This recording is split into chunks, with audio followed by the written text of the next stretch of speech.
This is Amy M. Burns from amymburns.com and the author of the publication Using Technology with Elementary Music Approaches, published by Oxford University Press and available from Oxford and Amazon today.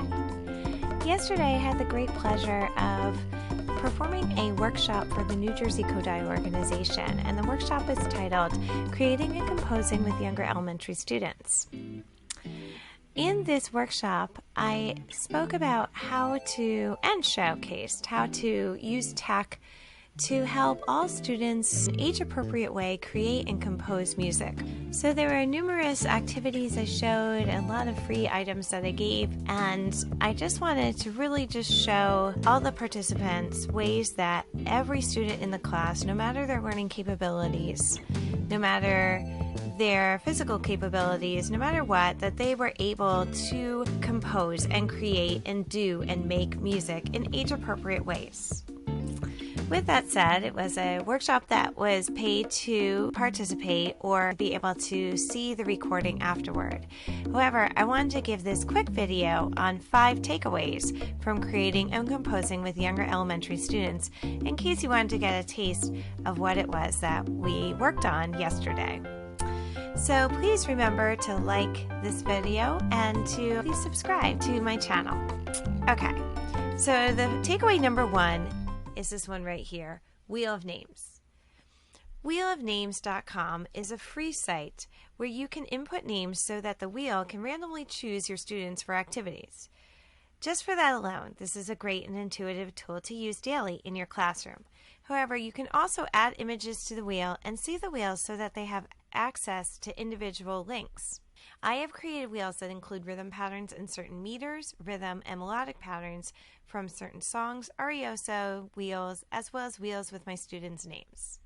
If I were to just click it over here and into open, you can see what I've done. I have classes' names here, 100th Day of School wheel, the arioso, doggy doggy melodic, rhythm, duple rhythm, 100th Day of wheel, treble clef wheel. So we can use items such as the text tool, we can use the emojis, we could use images, we can send the link out, or we can actually use Loom like I'm using right now and set it for 40 seconds and record the wheel and then download that video and put it into Seesaw or Google Classroom or something so that students will have that wheel embedded into a Google slide Seesaw activity as opposed to having a link out of the program and into wheelofnames.com. Wheel of Names is wonderful. You can customize it. My students love to help me customize it by changing the sounds to music, by giving applause or other things like launching confetti, and then the appearance with all of the different themes that they have. Wheelofnames.com is wonderful, valuable, quick, accessible tool to use in your various ways daily in your classroom. Number 2, Rhythm Randomizer. Rhythm Randomizer is a wonderful tool to use for SGO assessments, as you can set it up to randomize rhythm patterns according to what you want the students to read and perform. Just by clicking the settings, you can check the note selections, the measure count, the time signature, and the playback settings. Plus, you can use this tool to create quick rhythm patterns that you can screenshot and present. It's digitally or printed out on paper. Number 3, Seesaw Activities. By using Seesaw Activities, you can create an activity, retrieval practice, assessment, etc., where the students log in through their email or through a QR code you can choose, access your activity, and use the video or audio tool. Here is the audio tool that will create it, turn it into a video, or even here where you can add 20 of these audio excerpt tools here up to 250 megabytes. So you could put in 20 excerpts of audio onto one slide.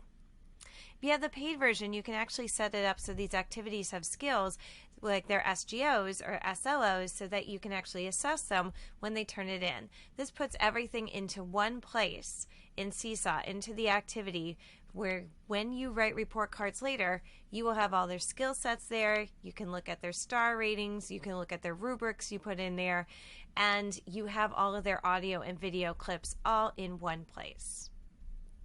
Takeaway number 4, making composition age appropriate. What I mean by this really is when I showcase various ways to compose, from drag and drop activities to writing activities, my main point was to find ways to connect with your students' creativity. If you hope to have the students create and compose, you first have to connect to the students. If their music is one style only, then we need to begin with their music and use it in the classroom so that the students can relate to what you are teaching. If your students love beatboxing, then use Incredibox. If your students are inquisitive mathematicians, then use Groove Pizza to have them begin creating music and making music. And number 5, flat plus Kodály equals greatness. I have to thank Jennifer Jenkins from Midnight Music Community in Australia, their Katie Wardrobe's community. I do work for that community. I love that community. And Jennifer there was using flat, and I was always using note flight. I love note flight, don't get me wrong. But for things I want to do, I think in an elementary music classroom, she has sold me on flat, and this is what I'm talking about. I love the fact that you can, let me show you, that you can actually change the note heads so that they have note names or even solfege in them, and that you can add the hand symbols, or you can actually put in stick notation with the melodic patterns underneath. Isn't that wonderful? So for example, if I were to go back to some of my regular ones here, and I were to go into my score library, and I look at I Can't Wait Till It's Halloween, I can go over to the xylophone, go to Manage Instruments, and click Edit. When I go to Edit, I can go to Kodály Notation and put in hand signs or letters. Make it movable do or fixed do, so I know that the starting pitch will be la. I can go over into Layout and Styles and go down here to Note Heads and put it into Boom Whackers, or note names, or solfege with T, or solfege with C, and movable do and fixed do. By doing that, I now have a score with boom whacker colors, with hand signals, and with solfege inside the note heads.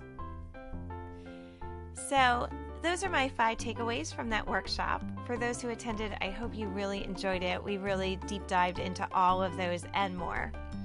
So remember, like this episode, subscribe to my channel, and if you really want to, buy me a coffee. There's a link right here on my YouTube channel. Have a great week. I'm looking forward to Halloween being celebrated by the end of the week, and check back because I'm going to do a bonus episode this week about what you can do on October 29th with your very happy, enthusiastic elementary students.